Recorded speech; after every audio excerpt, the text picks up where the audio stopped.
La COVID-19 a fait plus de 134 000 morts dans le monde jusqu'à maintenant. Et alors que le nombre de personnes infectées continue d'augmenter aussi, Andy, l'assouplissement des mesures de confinement s'est poursuivi dans certains pays d'Europe. Voilà, alors qu'il y a l'assouplissement de certaines mesures de confinement, dans d'autres pays, c'est le processus de déconfinement qui s'est enclenché, qui s'est amorcé hier.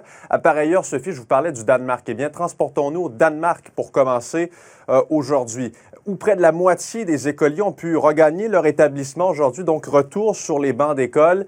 Je ne sais pas si les étudiants étaient contents. Toujours est-il qu'il faut que ça se fasse un de ces quatre après un mois de fermeture. On sait que l'Autriche a rouvert récemment ses petits commerces non essentiels, mais je voulais vous parler de Berlin, de l'Allemagne. Ce sera les prochaines images que vous allez voir. On a annoncé aujourd'hui la réouverture imminente des magasins. Le 4 mai, retenez cette date, ce sera les écoles en Allemagne. Par contre, oubliez les grands rassemblements jusqu'au 31 août prochain. Alors, il faudra être patient avant de profiter de festivals, par exemple, ou de grands rassemblements plusieurs semaines encore. Tout de suite, on peut entendre celle que vous voyez, la chancelière allemande, Angela Merkel.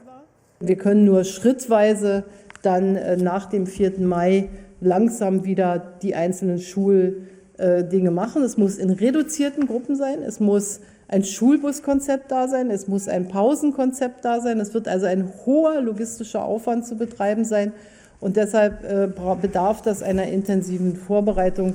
Und ich weiß, wie viel Verzicht das noch für Eltern bedeutet, aber ich glaube, es ist einfach notwendig, wenn wir sagen, wir müssen in der Pandemie mit diesem Virus leben.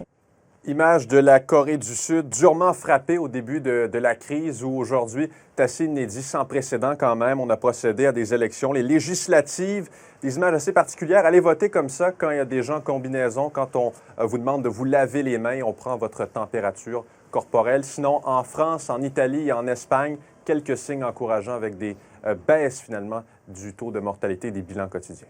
Merci, Andy. Au revoir.